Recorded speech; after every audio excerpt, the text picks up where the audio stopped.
اللہ کے رسول محمد صلی اللہ علیہ وسلم نے اپنی زندگی کے 63 سال مکمل کر لیے تھے۔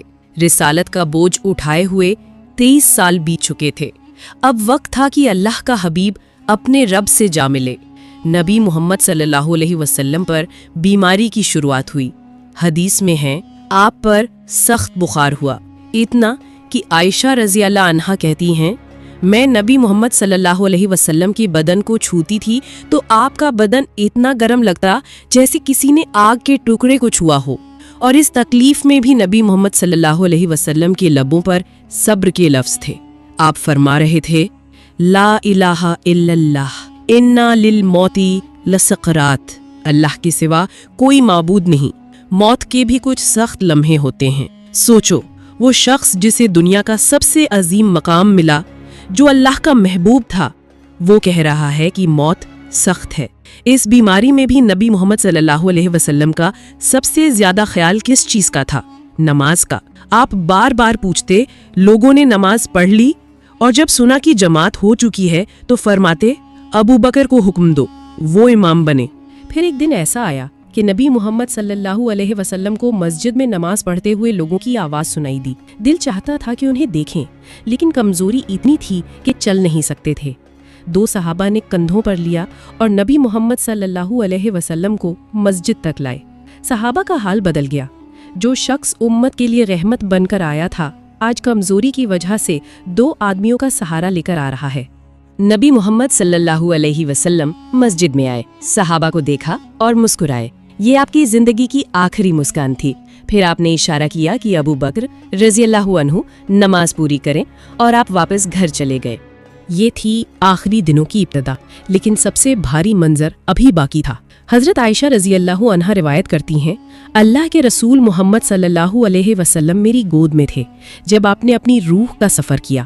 ان کا کمرہ چھوٹا تھا، صرف ایک کھاٹ اور مٹی کا فرش، لیکن آج وہی کمرہ قیامت تک کے لیے روشنیوں کا مرکز بن گیا۔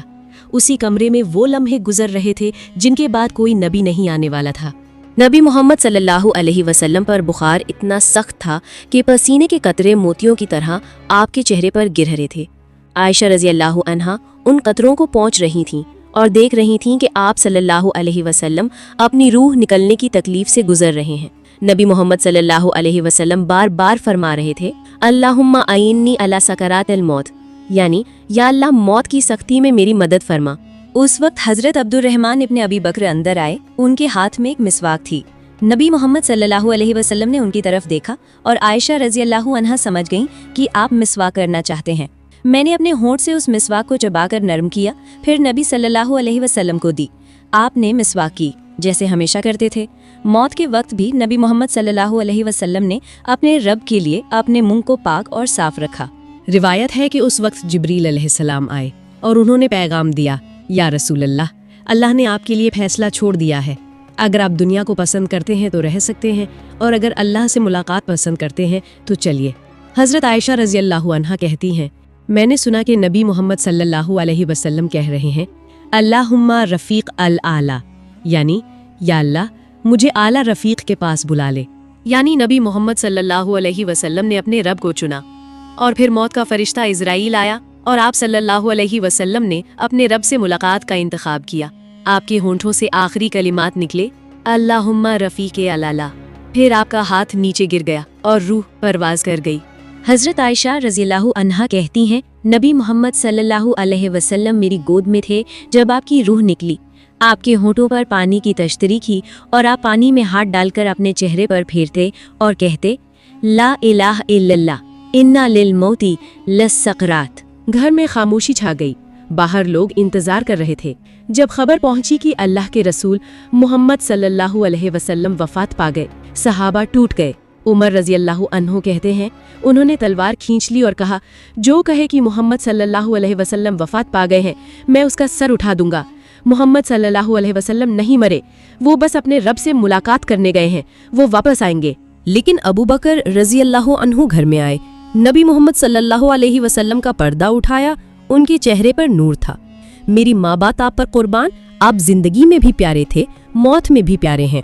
پھر مسجد میں آئے، منبر پر کھڑے ہوئے اور کہا جو محمد صلی اللہ علیہ وسلم کی عبادت کرتا تھا وہ جان لے کہ محمد صلی اللہ علیہ وسلم وفات پا گئے ہیں، اور جو اللہ کی عبادت کرتا ہے وہ یاد رکھے کہ اللہ ہمیشہ زندہ ہے، کبھی نہیں مرے گا۔ پھر انہوں نے وہ آیت پڑھی جو آج بھی ہر مومن کے دل کو ہلا دیتی ہے، وما محمد الا رسول قد خلت من قبلہ الرسل، اور صحابہ گر کر روتے رہے۔ یہ تھے نبی محمد صلی اللہ علیہ وسلم کے آخری لمحے۔ ان کی روح ان کے رب کے پاس چلی گئی، لیکن ان کا پیغام ہمیشہ کے لیے رہ گیا۔ الصلاۃ الصلاۃ، اور جو تمہارے غلاموں کے بارے میں ہے۔ اللہ کے رسول محمد صلی اللہ علیہ وسلم کی روح رب کے حضور جا چکی تھی، مگر مدینہ کا منظر بہنوں ایسا تھا کہ زمین بھی اداس تھی۔ مسجد نبوی میں رونا سنائی دے رہا تھا، ہر صحابی ٹوٹ گیا تھا۔ حضرت انس رضی اللہ عنہ کہتے ہیں کہ جس دن نبی محمد صلی اللہ علیہ وسلم مدینہ آئے وہ دن سب سے روشن تھا، اور جس دن نبی صلی اللہ علیہ وسلم وفات پا گئے وہ دن سب سے اندھیرا لگتا تھا۔ عمر رضی اللہ عنہ کو یقین نہیں آ رہا تھا۔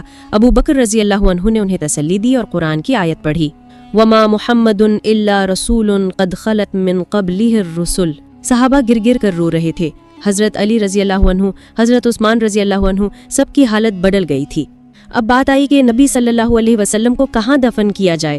صحابہ میں مشورہ ہوا، کچھ کہنے لگے جنت الباقی میں، کچھ کہنے لگے مسجد میں، لیکن ابو بکر رضی اللہ عنہ نے فرمایا، میں نے نبی صلی اللہ علیہ وسلم سے سنا ہے جو نبی وفات پاتا ہے اس کا قبر وہیں ہوتا ہے جہاں وہ وفات پائے، اس لیے آپ کو حضرت عائشہ رضی اللہ عنہا کے کمرے میں دفن کیا گیا، وہیں جہاں آپ نے اپنی آخری سانسیں لی تھیں۔ نبی صلی اللہ علیہ وسلم کو غسل دیا گیا۔ حدیث میں ہے کہ آپ کے غسل کے وقت فرشتے بھی شدید جمع تھے۔ آپ کو 3 سفید کپڑوں میں کفن دیا گیا جس میں کوئی قمیض اور امامہ نہیں تھا۔ نبی صلی اللہ علیہ وسلم کا جنازہ کیسے ہوا؟ آپ کو سجدے کی جگہ رکھ دیا گیا۔ لوگ طوفانوں کی طرح آ رہے تھے، چھوٹے گروپس میں، پہلے مرد، پھر عورت، پھر بچے۔ ہر شخص کے ہونٹوں پر بس ایک دعا، اللہم صلی علی محمد و علی آل محمد۔ پھر قبر کھودی گئی۔ حضرت علی رضی اللہ عنہ، عباس رضی اللہ عنہ اور ان کے بیٹے نیچے اترے۔ نبی محمد صلی اللہ علیہ وسلم کو قبر میں رکھا گیا۔ حضرت علی رضی اللہ عنہ کے ہونٹوں پر یہ لفظ تھے، میری ماں باپ آپ پر قربان، آپ نے دنیا میں بھی ہمارے دل روشن کیے اور آج آپ ہم سے جدا ہو گئے۔ قبر پر مٹی ڈالی گئی اور پھر وہ منظر آیا جہاں مدینہ کی گلیوں میں رونا سنائی دے رہا تھا۔ نبی صلی اللہ علیہ وسلم نے آخری لمحوں میں کیا وصیت کی؟ الصلاۃ الصلاۃ، اور اپنے غلاموں کے بارے میں اللہ سے ڈرنا۔ اور دوسری حدیث میں ہے، میں تمہارے لیے 2 چیزیں چھوڑ کر جا رہا ہوں، اللہ کی کتاب اور میری سنت، جب تک تم ان دونوں کو پکڑ کے رہو گے تم کبھی گمراہ نہیں ہوگے۔ یعنی بہنوں، نبی محمد صلی اللہ علیہ وسلم چلے گئی لیکن قرآن اور سنت ہمارے پاس ہے اور ان کی دعا ہمارے لیے ہے، یا اللہ میری امت میری امت۔ آج جب ہم یہ واقعہ سنتے ہیں تو دل ٹوٹ جاتا ہے۔ ہمارے نبی صلی اللہ علیہ وسلم ہم سے جدا ہو گئے، مگر ان کا پیغام ہمارے لیے روشنی ہے۔ نماز کی پابندی کرو، سنت کو زندہ رکھو، امت کی فکر رکھو، کیونکہ قیامت کے دن جب نبی صلی اللہ علیہ وسلم اپنی حوض کوثر پر کھڑے ہوں گے تو وہ ہمیں پکاریں گے، میری امت کہاں ہے؟